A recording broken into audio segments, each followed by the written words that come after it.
runner circuit number 4. So on this one, we're going to get some full body endurance and power in good position. So that's the goal of this workout. We're also going to work on a little running mechanics and upper back stability as we get out of breath. So we got 4 movements, and we're going to do this one for 5 rounds. So there's less reps each round, but we're going for an additional round here.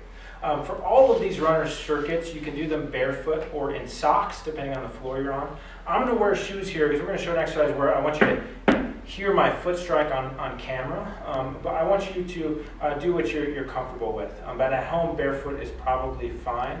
And for a lot of these runner circuits, going barefoot, you'll get a better connection to the ground. But do what makes sense for you. So our first one is a banded run. So we're going to get low anchor here, and we're actually going to have both our red and black bands on because we want a lot of resistance here. We've tested this on a lot of different doors, and so as long as the door is closing, so you're pulling it shut, almost any door should be just fine, okay? Obviously test it, use your best judgment, but thus far we haven't found a door that this is inappropriate for. But I'm going to step through both of these, and then I'm going to get some pretty good tension because we're going to do a banded run. The goal of these bands is to not let me go anywhere. So I'm not trying to make progress here, so that's why a lot of tension is going to be good. These are going to be just across kind of the hip bones. It should be fairly comfortable, and this tension is such that I can kind of lean forward, and they're holding me up. If I'm here, I'm going to fall forward. That's not quite enough tension. Enough tension so that way you can really lean forward, get some good glute, core engagement, all my body weight's here, and I'm not going anywhere. Then we're going to run in place. What we're going to do is we're going to exaggerate some parts of the running stride. So the first thing we're going to exaggerate is the arm swing. So we're going to do a very big arm swing. A lot of endurance runners, they will start to get very, very small as they get tired. And then they lose the ability to open things up to, let's say, chase somebody down or to express some top end speed and power. Even if you're not a runner, if you're a cyclist, it's still good to break out of that cycling position and get some movement through the shoulders. So we're going to exaggerate that arm swing. The other thing we're going to exaggerate is with the legs. We want to get a good pistoning movement, meaning we're going to be coming straight up and down with some good space in the knees. We don't want the knees to come together. So we're going to piston the legs, and then we're going to exaggerate the heel pull, meaning knees are going to come up a little bit, but then I'm going to try and almost pull my heel to my butt to engage the hamstrings. I treat, as a physical therapist, quite a bit of hip flexor or front or side of the hip pain, where runners, as they get tired, they start to fatigue through the front of the hip, and then they get some overuse injuries there. Same thing with cyclists. They lose the ability to drive through the back of the leg, and they don't get that pull of the heel. So even if you're a cyclist, this is still an incredibly valid exercise to get activation through the hamstring. So we're going to exaggerate those 3 components. The arm swing, keeping the knees slightly apart, and that pull of the heel. So we're going to get back in the bands, get some good tension. I'm going to check, am I far enough? I can lean forward. I'm good to go. Then I'm going to start my banded run, and I'm going to really start with the arms.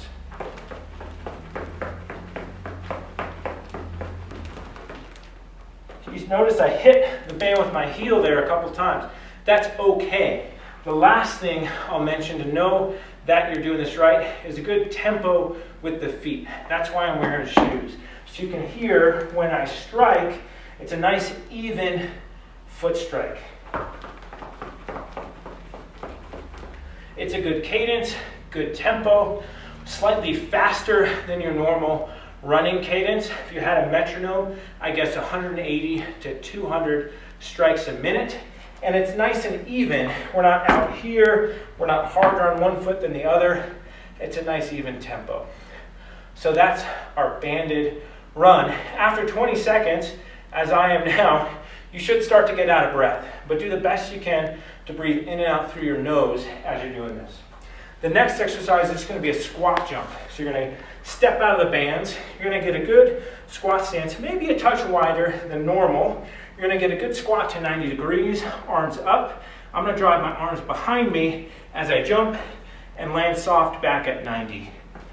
I want to get a brief pause here to make sure I'm in a good form before I jump again. What I mean there, as people cycle through these, a couple things can start to happen.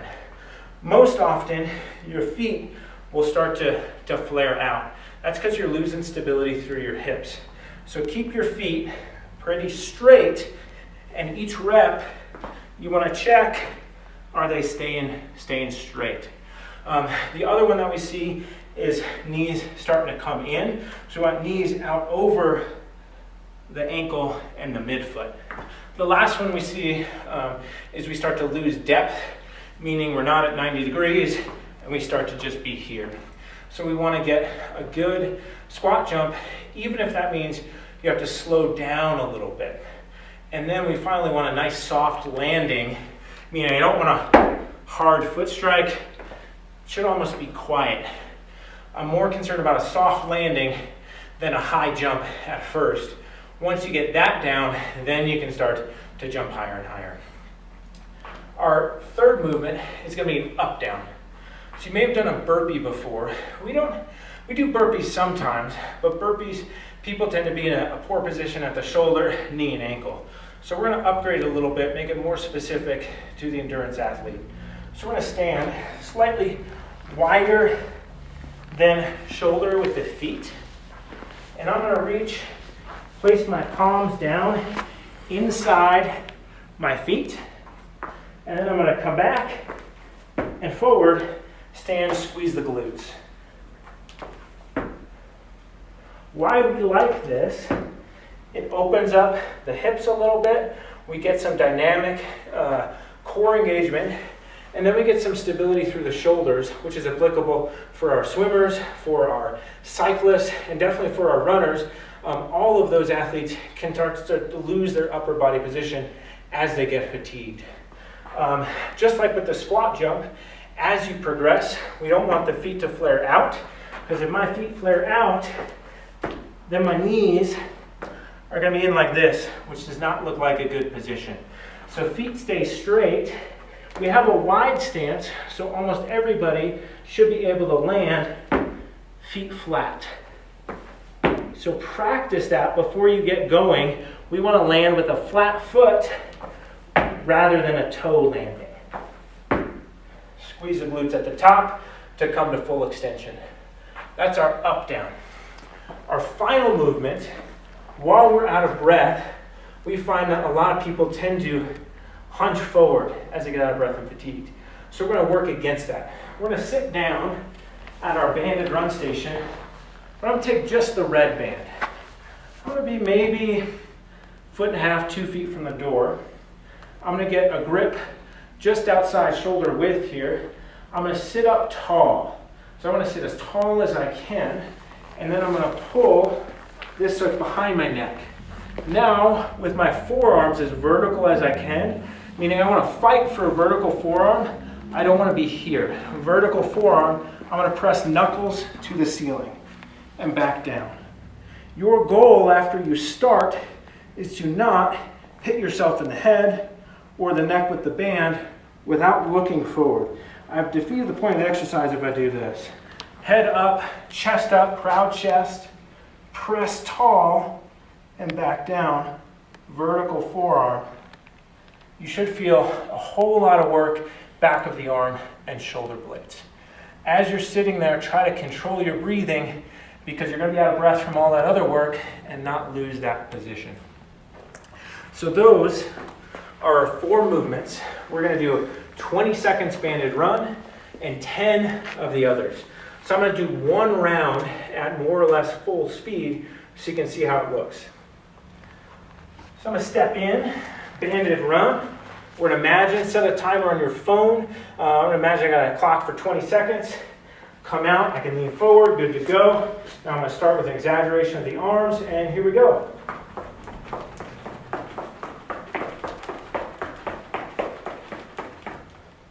All right, let's say that was 20 seconds.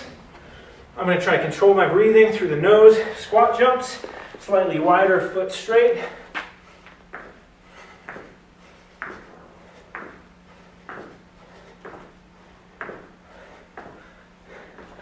timing my arms with that as well to help. Now my up downs, wide stance.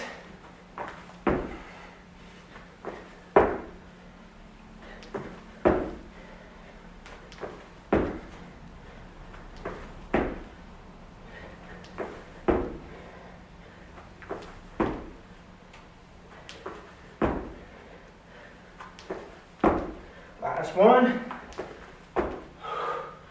Now I'm really breathing. I'm going to sit down, control my breath for a second, get tall, try to bring it back to my nose, behind the neck. Get organized, so you can pause here for a second, and then press.